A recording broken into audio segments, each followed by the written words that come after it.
Welcome to the Queens of the Damned podcast.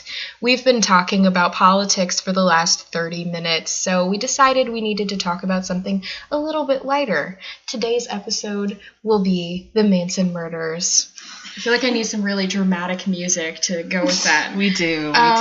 Why are we including true crime in this podcast? Real life is horrifying, isn't it? It's scarier than books and movies, and, I think that it's an appropriate topic for a horror podcast. Yeah, and especially doing Manson, with all the stuff that's going on with him right now, it just seems relevant. Yeah. Yeah, it does. I cannot believe he's not dead yet. Yeah, I can't. God, I wish he was. That could go on forever. Yeah. Really, it could. If it goes on forever, I only hope it's because he's horribly, horribly suffering and is feeling every single pain imaginable because that is what he deserves. Yeah, but we also have to admit that we do follow these things sort of religiously as a culture. Some people are not interested in gruesome true stories or gruesome stories at all, but it's really in the forefront of the public's consciousness. It is. Well, so and it's becoming, there's something going on there. It's becoming more popular now, too, with that Netflix show, Making a Murderer, which I did not watch, but it's amazing. That's just highly recommended. Oh my gosh, it just blew up. And I feel like Serial. I feel like everybody now. Why not? Serial from NPR. Serial's a podcast. Oh my god. Yeah, Serial's a podcast. Okay. You have to listen to it. But it's true crime. It's true crime. It's a true crime. Okay.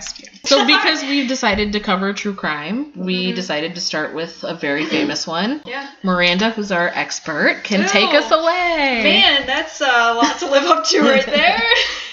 I wouldn't necessarily call myself an expert. I think with a lot of stuff like this, there's always more that you can learn. And I feel like I've been researching Manson since high school. I don't even remember when I first watched a documentary about him, but I remember doing a research project my junior year of high school. And everybody just thought I was fucking weird because I had to present it to everybody, and everybody else did normal stuff, like hippie culture and stuff like that. And here I am like, Manson family murders. We learned about the Heaven's Gate cult in my senior year of high school in my psychology class. Oh my god. I was the same way as you. We had to do a project about the 60s, and I did the Moonies, which was this cult, and people would sell everything they own and join this cult. It was a church in quotes, and my aunt's college roommate actually joined. So everyone else was doing normal topics, and I was a cult. And my aunt knew someone who joined who sold all of her stuff, and then they just never heard from her again. That's crazy. It was like she died. Oh my gosh. Maybe she did. Yeah. I don't think they did mass suicides. Okay. They're the ones that do the mass weddings. Oh, mass weddings, mass suicides. What's the difference? Back to Manson. Back to Manson. Okay, so I guess we'll just do a quick overview. There's a lot more to it than what's going to be said in this podcast. So I would recommend watching some documentaries. There's some really, really good ones out there. Charlie Manson was born November 12th, 1934. His mother was 16 years old. She was an alcoholic and a prostitute. So she was a child. Yeah. Okay. Yeah, and who should not have been having children. Yeah, right. And she married a man, William Manson, and then their marriage fell apart right away, and she sent Charlie off to a boys' school, which he tried to leave, but she didn't want anything to do with him. So he basically spent the rest of his life just on the streets. He supported himself through petty crime, and he was in and out of jail all the time. From 1958 to 1967, he was in prison for various offenses, and while he was in prison, he actually raped a man and held a razor to his throat as he did it. So, yeah, that's kind of... God. Yeah. Yeah, so, but while he was in prison, he also learned how to play guitar and sing. So... Oh, well, that's good. That makes it balances out in the end. I don't get how that good either. He's okay. Yeah, he has an okay voice, but... So basically, by the time he gets out, he's 32 years old, and he had spent about 17 years cumulatively in prison. So when he gets out of prison, oh my gosh, I don't even know what the hell happened to him. He's always been crazy, probably, but he gets out of prison, and he basically thinks he's the harbinger of Armageddon. He thinks he's Satan and Jesus. He comes out and he's in the middle of this hippie culture. All of these people are just in love with him because he can sing and play guitar, and he's finding that he can just attract all of these young, innocent people. And so He rounds up his family, and he gets this idea in his head from the Beatles, I think it's the White Album, that there's going to be a race war that he calls Helter Skelter. That's the name of the song. Yeah. Well, it's one of the songs, but he thought the whole album was speaking to him. Yeah, was basically, he thought like the Beatles knew what he was telling his family, and like, the Beatles were agreeing with him, or they had an idea that he had, sort of a thing. I don't know. Is he schizophrenic? I think he is. He meets a lot of the criteria. Here's my question that I've always had about Manson.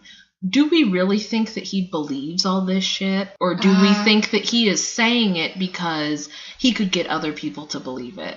And he could get other people to buy... And I don't know if he even really thought he was going to start a race war, or if he just wanted to fuck shit up. And was like, you know what? Fuck the man. Fuck these rich people that rejected me. Exactly, yeah. I'm gonna...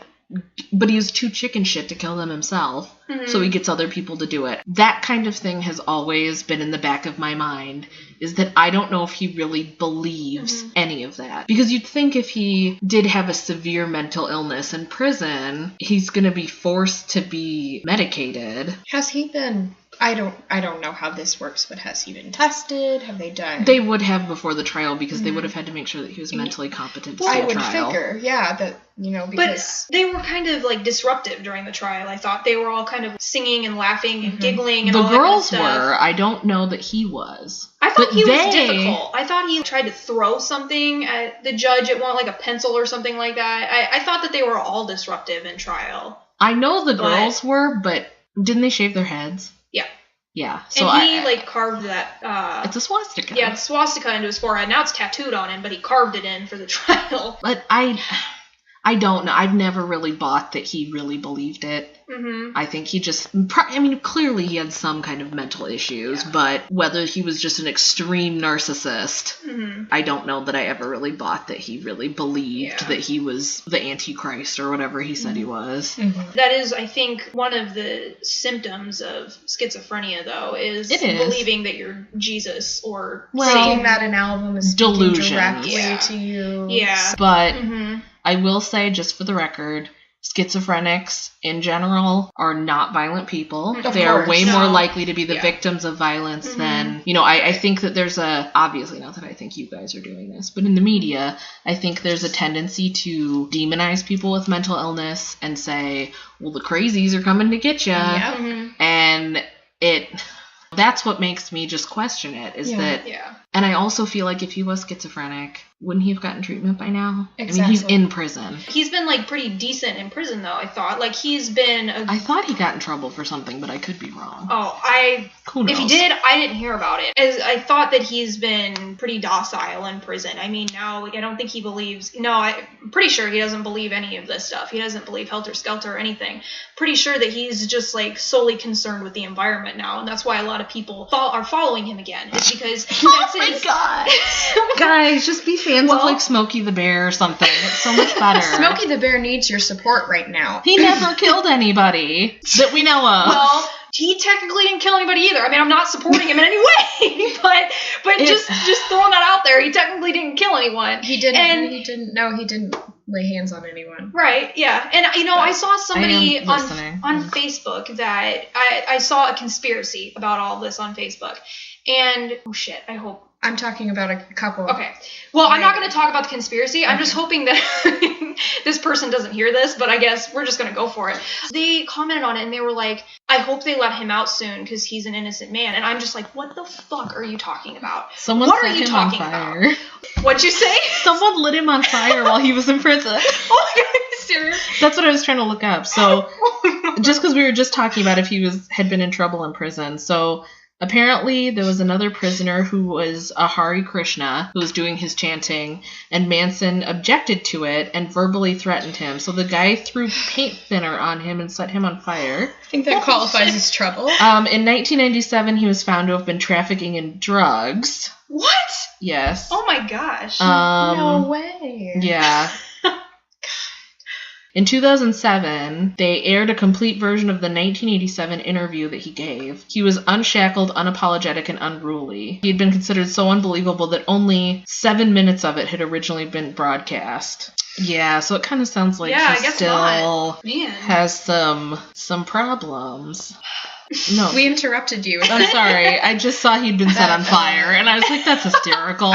So he thought that, like, this album was agreeing with everything that he had said, and now he called this race war Helter Skelter. And basically he believed that African Americans were going to rise up and destroy the white man, and basically they were going to take over the world. But because Charles Manson is racist, he believed that African Americans couldn't actually lead on their own because they were not... Figures he'd be a racist. Yeah, because he just didn't think that they were evolved enough to lead, and so his family would rise out of this hole in the ground, which is apparently described in Revelations. A hole in the desert that's, like, filled with, I don't know, it's supposed to be like almost Eden or something like that, in this hole, and they rise out of the hole so that they can rule over the world. I saw that ranch. It was not Eden. But yeah, basically, I mean, he just felt like, yeah, this race war was going to happen, and all the murders happened because they were trying to push this race war on, or, you know, it was because he was pissed off that he didn't get his record deal that he wanted. With the Beach Boys. I don't know, do we want to talk about that a little bit or not? I mean, the Beach Boys are just okay, Charlie. It's all right. Yeah, so they meet with Dennis Wilson of the Beach Boys, and he, like, loves their sound, and he hooks them up with Terry Melcher, and Terry Melcher says the same thing, loves the sound, and basically says, well, I'll get back to you, and he never does. And, you know, Charlie takes that to heart. And, yeah, they never get back to him, and he gets really pissed off, and he starts to first go after Dennis. He can't find Dennis, so he tries to go after Terry Melcher. But he finds out that Terry Melcher has moved out of his house, and lo and behold, guess who's living there? Sharon Tate and Roman Polanski. And he walks into their backyard and he sees Sharon Tate with her photographer back there. And he's basically saying, I need to talk to Terry Melcher. And he's, you know, getting in the guy's face. And the photographer just is, I guess, really hard on him and just, you know, is yelling in his face to get out. So from then on, I mean, they're training. Charlie is like, I guess, almost did a complete 180. That's how members of the family have described it. He went from, I don't know, like, he was kind of tough, but to them he seemed very loving, and all of a sudden he was angry all the time. He beat up one of the girls. I think it was Gypsy that he beat up. He just completely changed into a different person, and then they started practically training for this race war, and then we see the Tate and LaBianca murders after that. So yeah. Were they the first murders? They killed Gary Hinman first. He was their drug supplier, and Charlie had it in his head. So he knew they needed money, and Charlie had it in his head that he had money in his house. So they went after him and went to his house and tied him up and was telling him, you know, give us your money.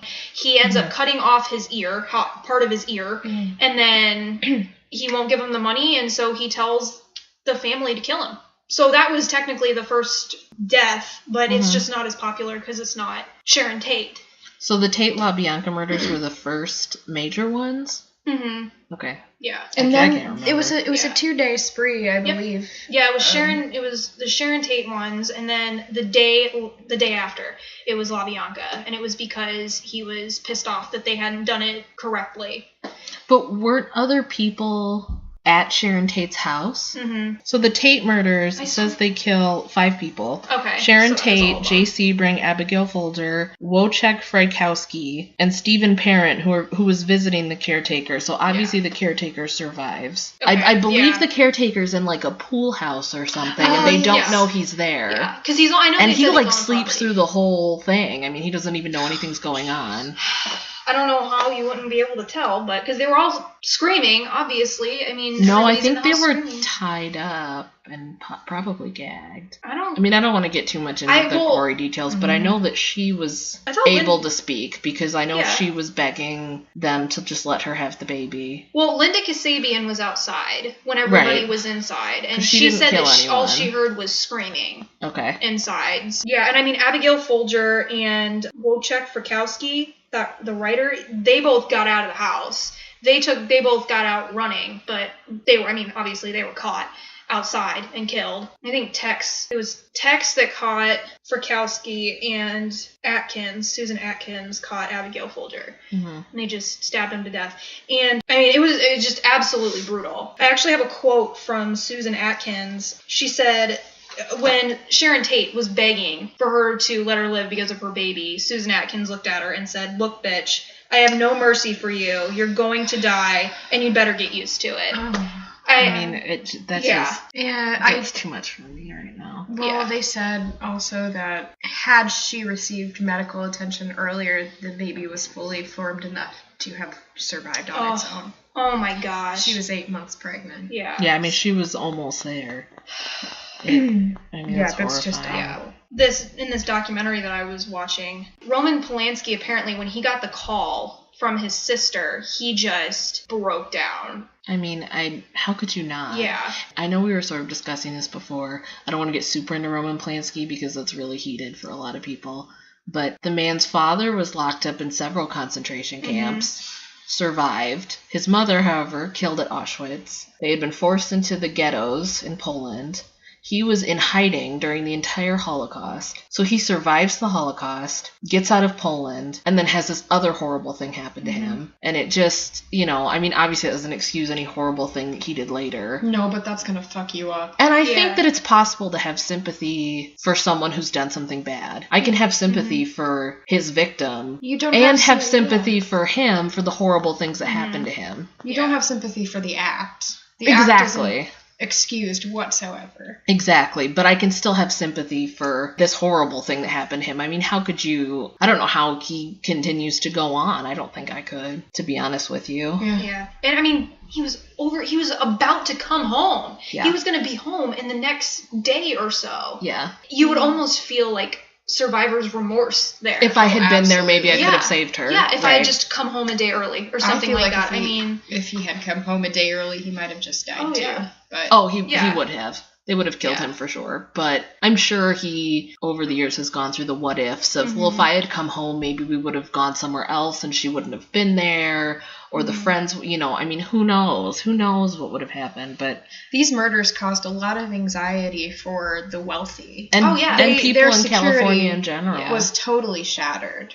Gun purchases skyrocketed after Sharon Tate. And, my mom, who's old enough to remember this, I mean, she was a kid, but she's old enough to remember it. She said, almost nobody could ever remember having seen anything like it. They were so horrific and they were so brutal that the whole country was scared. Even though, I mean, my mom was in Ohio, but she remembers parents of her friends talking about it and being terrified because they didn't know what was happening. And they didn't understand who was doing this. Maybe it will spread. I mean, I think people say that the Manson murders were sort of the beginning of the end for the 60s. Oh, absolutely. And I'm going to talk about that a little bit with the conspiracy theories. No, you won't. I wonder if you're going to talk about the same one that I saw. I believe that there's one major conspiracy theory surrounding the Manson murders. But were you going to talk about the La Bianca murders? Oh, yeah, we can talk about those a little bit. So, Charlie's, completely unimpressed with everything that happens. I mean... They didn't kill good enough for him, I guess. Yeah, they just apparently failed. So, he basically just takes them to a random house, I do believe. There wasn't any selection process. He just picked a house. He went into the house and set it all up for them. He walked in, he tied their hands together, and walked out and told them to go in. And then he left with Linda and 2 others. And they brutalized these people. Rosemary had 13 post-mortem stab wounds. She was stabbed over 40 times, though. Absolutely awful. And this, again, was Susan Atkins. And she tells the prosecutor that every time she stabbed her, it was more and more enjoyable for her. Yeah.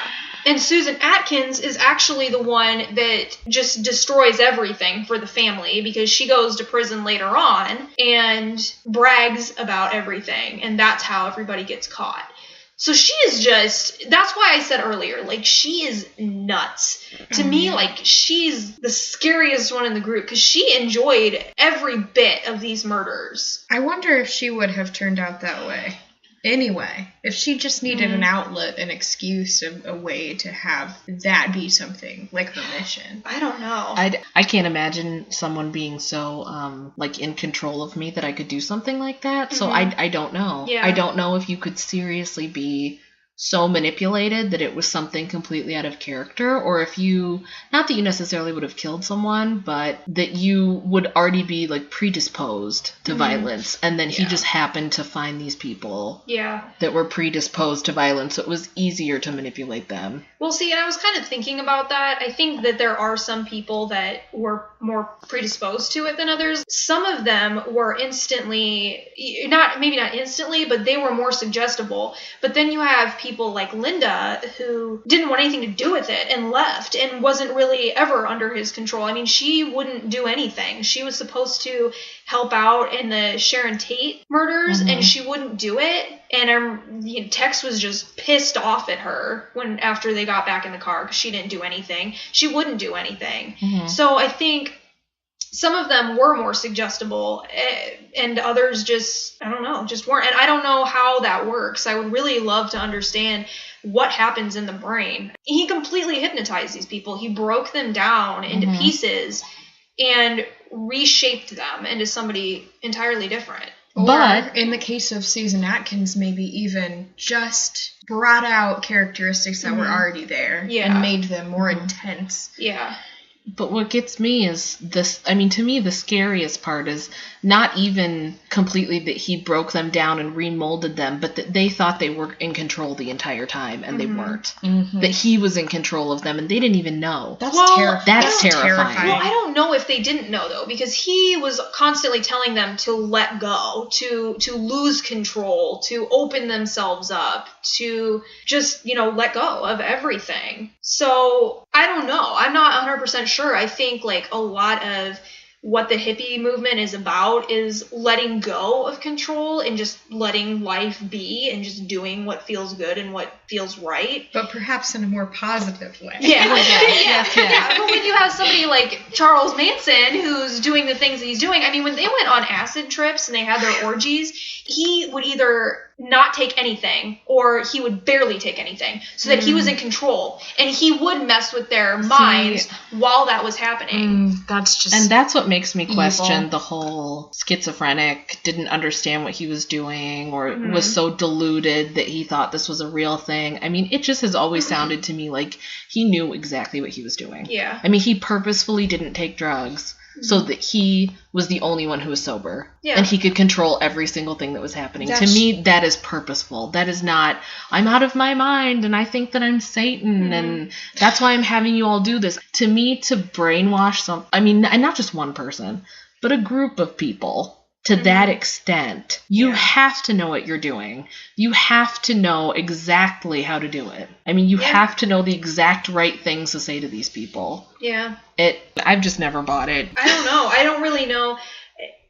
If anything, I mean, he's just a massive narcissist. That's what I think. Yeah, and I think that he did at least somewhat believe that he was Satan or Jesus. You can still think that and be a narcissist, I think. I just think he believed that he was like a supreme being. He thought he was the greatest thing to ever come to the earth. Oh, I fully believe that he believed he was amazing and the greatest thing since sliced bread, but I don't know that Isn't that great? I mean, a fresh loaf of bread that is unsliced is way better, I think. But never mind. Anyway. I mean, you have to have some sort of lightheartedness. I am dying right now. This is so depressing. I know, but I think that and I think that that's a hallmark of extreme narcissism, is you really do think you're that great. But also just there's a difference between thinking you're amazing and thinking you're Jesus. Yeah. But just because you're a narcissist or a sociopath doesn't mean that you're going to be violent towards other people either. There's a great number of sociopaths and narcissists who live productive lives and who, and there's also sociopath isn't one thing. It's there's a doctor who recently, a neuroscientist. He found out that his brain looks just like a sociopath's brain, and that he ends up caring more about himself than others, or really very little about others, or if at all. But he says, I've never hurt anybody. I've always tried to live an honest life because I'm a logical creature too. So those things don't go hand in hand. One thing I would say about sociopaths is that they are actually not prone to violence unless it's something that's going to benefit them. They are more about benefiting themselves, and they're not looking to hurt people actively. I mean, that's sort of a stereotype that they are all about violence and they almost can't help themselves from killing people, which is not true. They it's not at all true. Yeah, they can display violent tendencies because anger is really the only emotion that they can feel, and even then it's not even real. I don't know. Clearly he's a narcissist. I don't know if he's also a sociopath. Mm-hmm. Clearly he has no remorse about anything that he's ever done or caused other people to do. I'm not a psychologist. I wonder if anybody knows really what's fully up with Manson.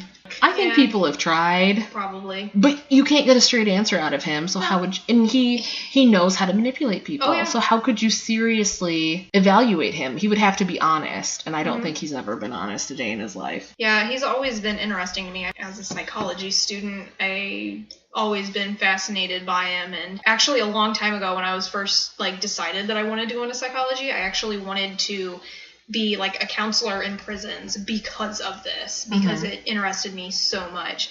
But I think you're right. I've always felt like there's no way to you would never have honesty from him. I mean, he'd always manipulate you into thinking what you wanted to think.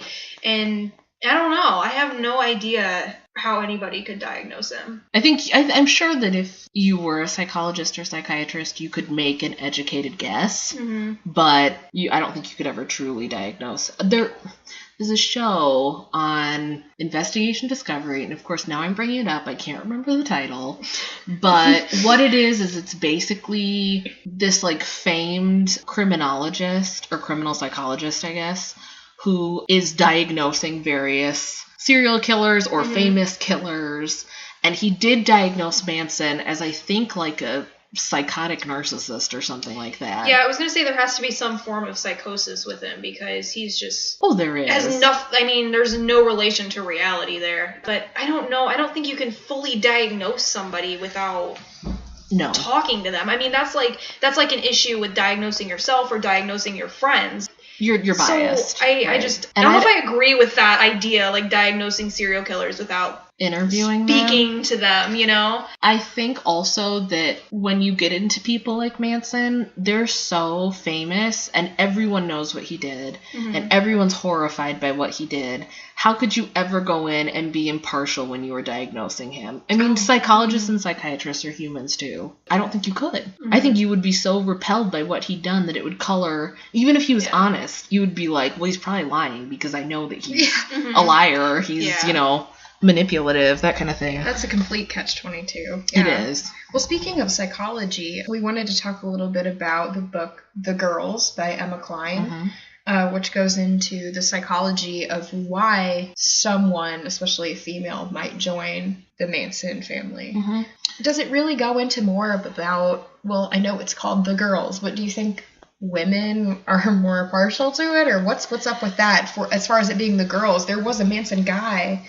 There were three. There were multiple. There were more. There were at least three. The book doesn't touch on them, and it doesn't even really touch on the Charles Manson character, who I think is named Russell, though it might be Randall. I'm so uninformed.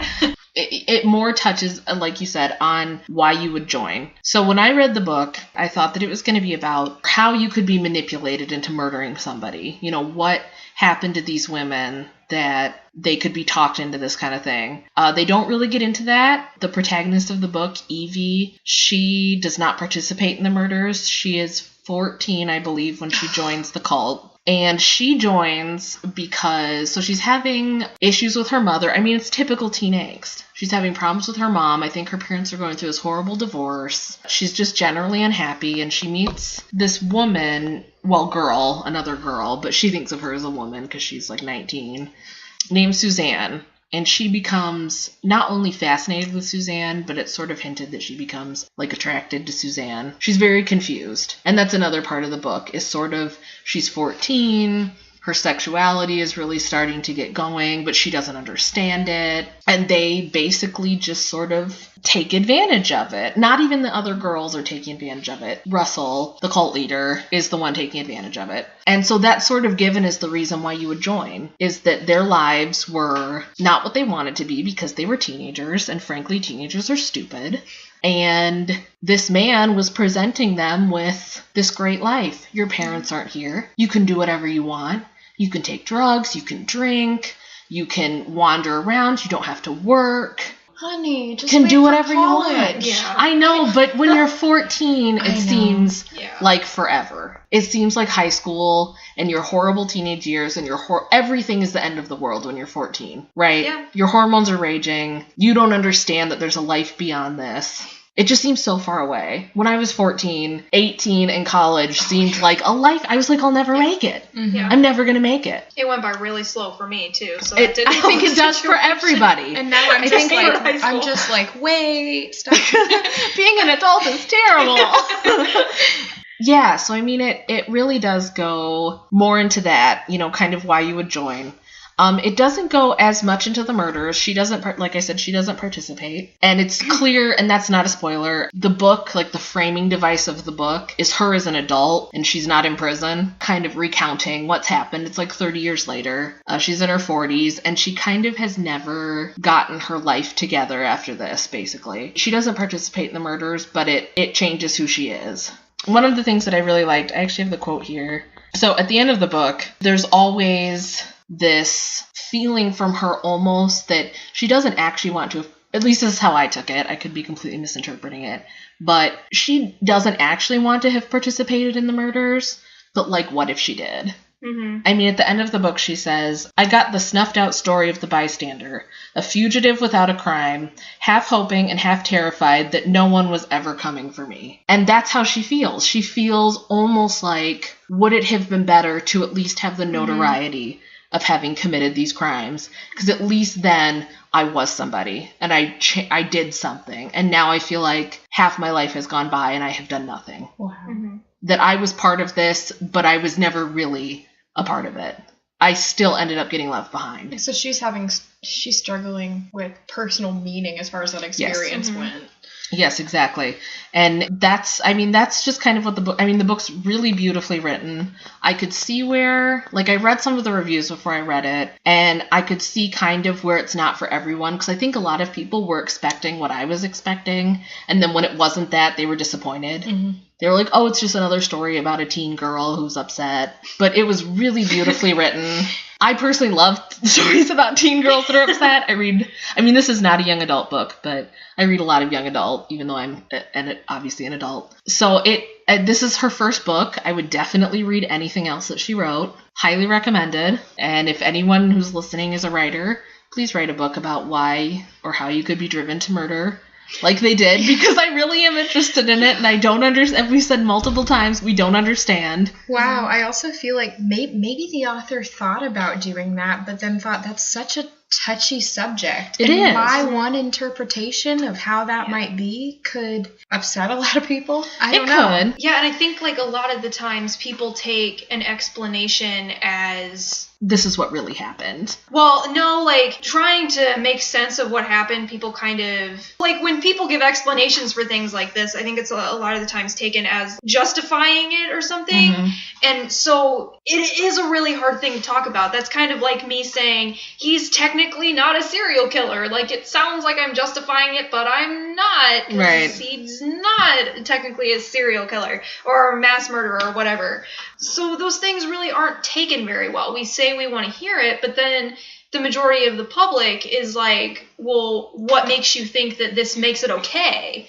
You know, right. and I think that's just oftentimes confused. I have noticed a lot lately that getting into these darker subjects, it really pushes a lot of people's buttons. Mm-hmm. It does. Because, it lays the very foundation of who we are as people and what can go wrong with us as people. Yeah. And how we treat other people and all of that stuff. And all of those are very sensitive topics. Well, and a lot of people seem to think that, like, if you do something outside of the norm, there's immediately something seriously wrong with you, you know. And it just, this whole time I can't help but think about the hashtag diagnose Trump a while ago. You guys didn't hear about that? It was on Twitter. People were trying to say that Donald Trump had a mental illness just because of the things he was doing. And the whole thing with it is that just because you don't agree with somebody, just because somebody's doing awful things, doesn't necessarily mean they have a mental illness. And I think it's hard for people to understand that sometimes people just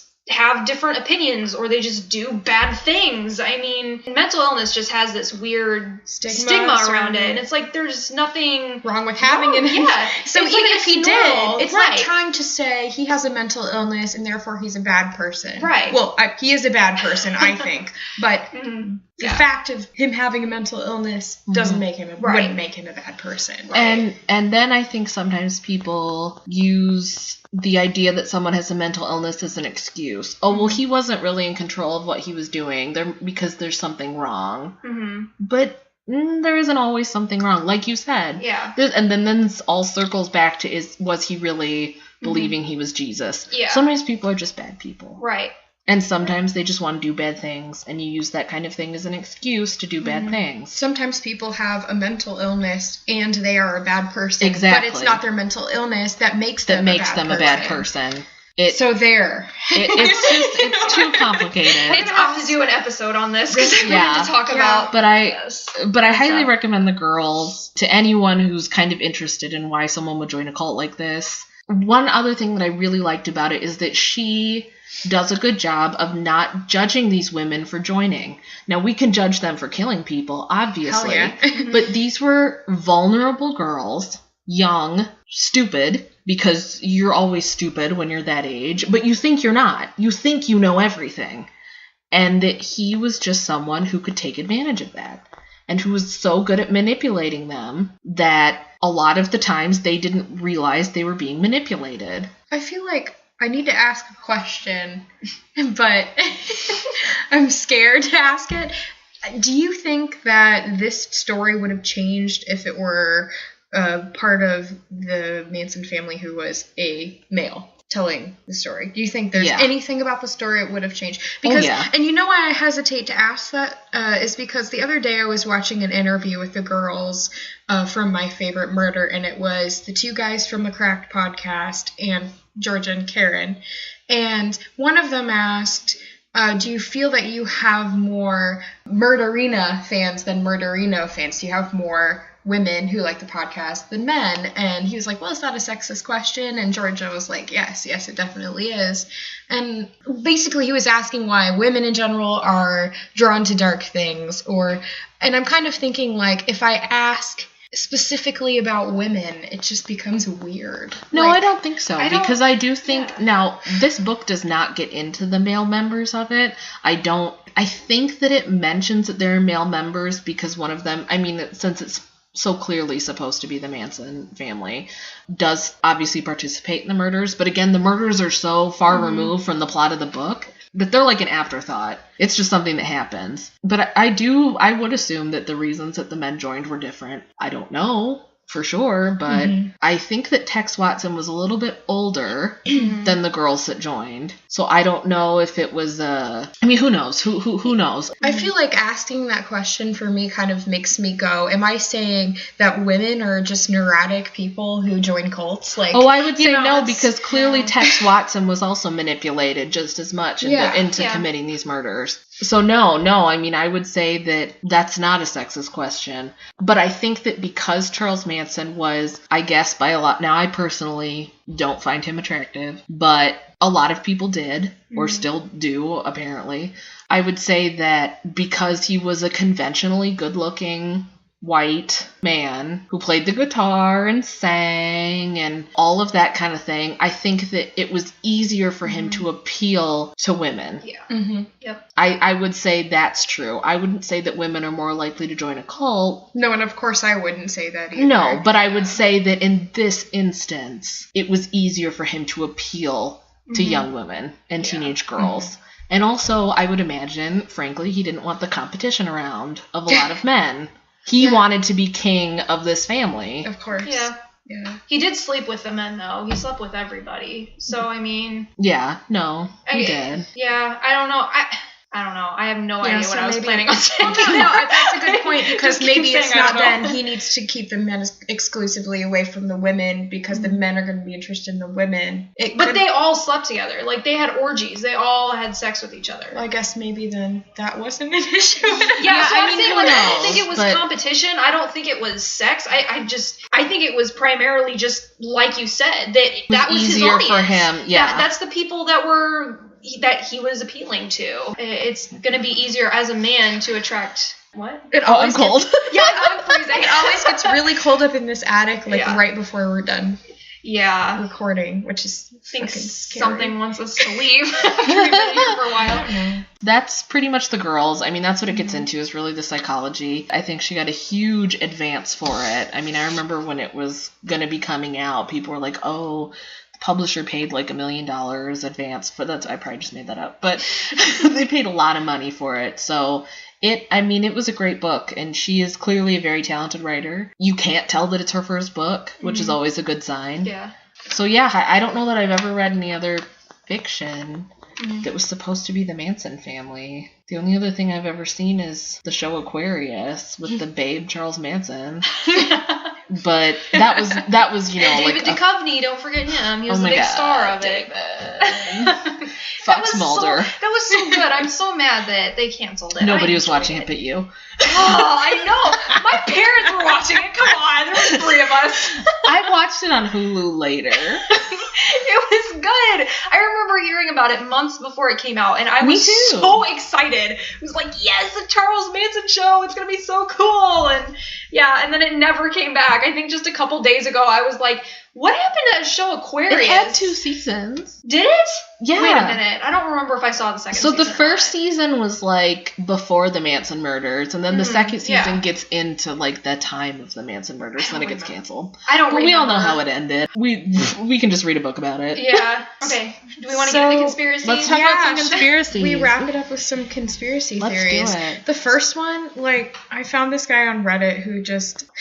Reddit. I almost don't want to read it because he is a person who thinks that the Sandy Hook murders were a hoax. I know somebody who thinks that kind of stuff. And a truther. That is the most disrespectful thing I have ever heard in my life. I love a good conspiracy theory, but not about dead kids. So I don't even want to give this guy... I don't because of that kind of shit. Because people who believe in conspiracy theories half the time believe stuff like that. And it drives me nuts. I know, and conspiracy theories are fun, but there are some people who just... they take it too far. Yes. He doesn't think that the murders even happened. This is... The guy doesn't think they happened. He thinks that Sharon Tate's crime scene photos were faked. Where is she now? Who knows? It's so... You know what? I'm just going to go for it. I'm going to read it. Just read it. Because we all need to laugh a little bit. Just read it. So here's some quotes I pulled. It turns out that with this manufactured tragedy, as with all others, you have been getting disinformation from all sides. I was just given some misinformation. That misinformation is actually disinformation. Some people should not be allowed access to the internet.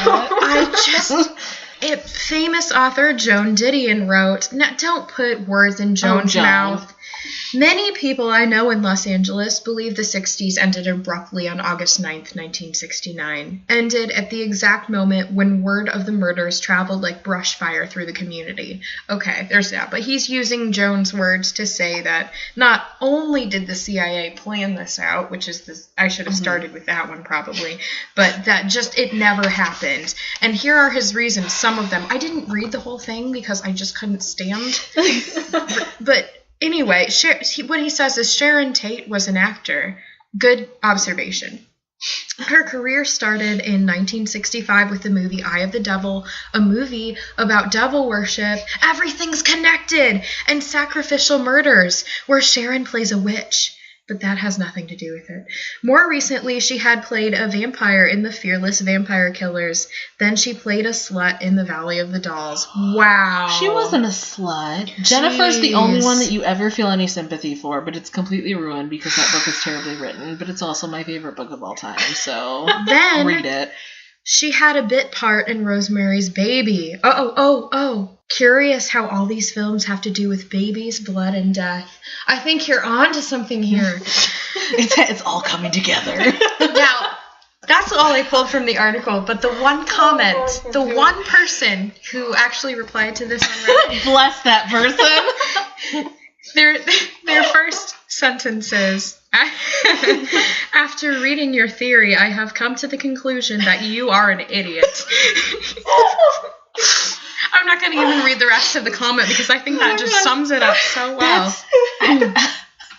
I mean, like, if these people didn't die, then, like, where are they? Like, what, did she go into hiding and no one's noticed? With Elvis. I was about to say, they're with Elvis in the middle of Alabama at a gas station. Oh my god.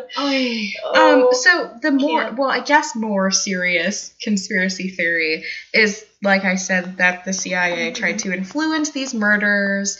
There are allegedly these documents called, I'm going to pronounce this wrong, but the Don Bolles papers that lay out the CIA's plan for ending the 60s and stopping the protests against the war and stopping the hippie movement. And these things have never been proved to exist, but there is... Funny how you hear that with, like, every conspiracy theory. But Mm-hmm. There's no physical evidence that the Don Bolles papers existed, but there is evidence for Operation Northwood, which is a document that shows the CIA proposal to the Kennedy administration to commit acts of terror on U.S. citizens in an attempt to blame Cuba, thus justify a war. Apparently, there is evidence for this. I'm going to take that with a grain of salt because I pulled this from a random article on the internet. Anyway, they say that the CIA was giving the Manson family a drug called Orange Sunshine, which is so 60s. Well, and I think it said, like, their drugs, they said, like, the drug supplier of it used to be a member of the CIA or something. Or that, there was this kind of indirect, direct connection or whatever with the CIA. He was, like, one of the only ones who sold the drug.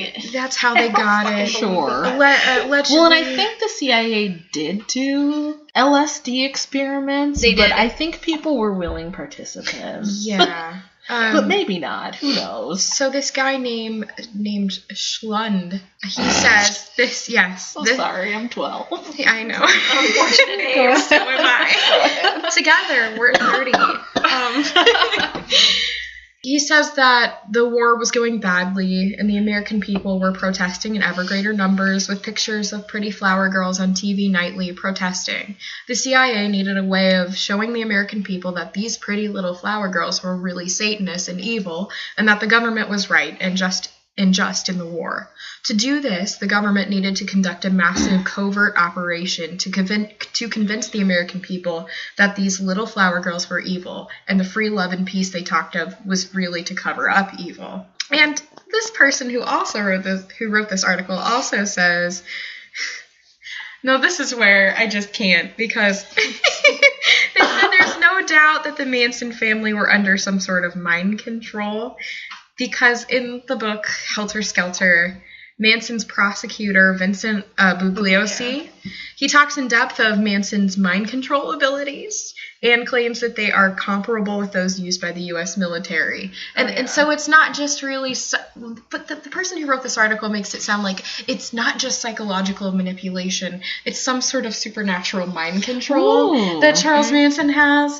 Like the psychic dolphins. I don't think... Let's just not give him that much credit for guys, I doing... know. Well, when I heard about this one, they were trying to say that, like, the CIA was doing drug experiments on people in prison. And they were saying, well, Charles Manson was in prison while this was happening. But the problem I have with that is that he was in prison for 17 years. Like, that's a lot of time. Anything could happen. That's probably the only conspiracy theory I've ever seen where I'm like, okay, I can see where you're getting it. I don't believe you, though. Are they giving them this drug to make them more violent? Is the drug supposed to be I making think them the violent? idea of the LSD experiments was just to see the effect that it had. I'm sure it was something... I don't actually know that much about it, but I assume it was something to do with the military. And I think they were using it to treat some mental illnesses. Because if you were on acid, you weren't depressed, were you? You probably felt pretty good.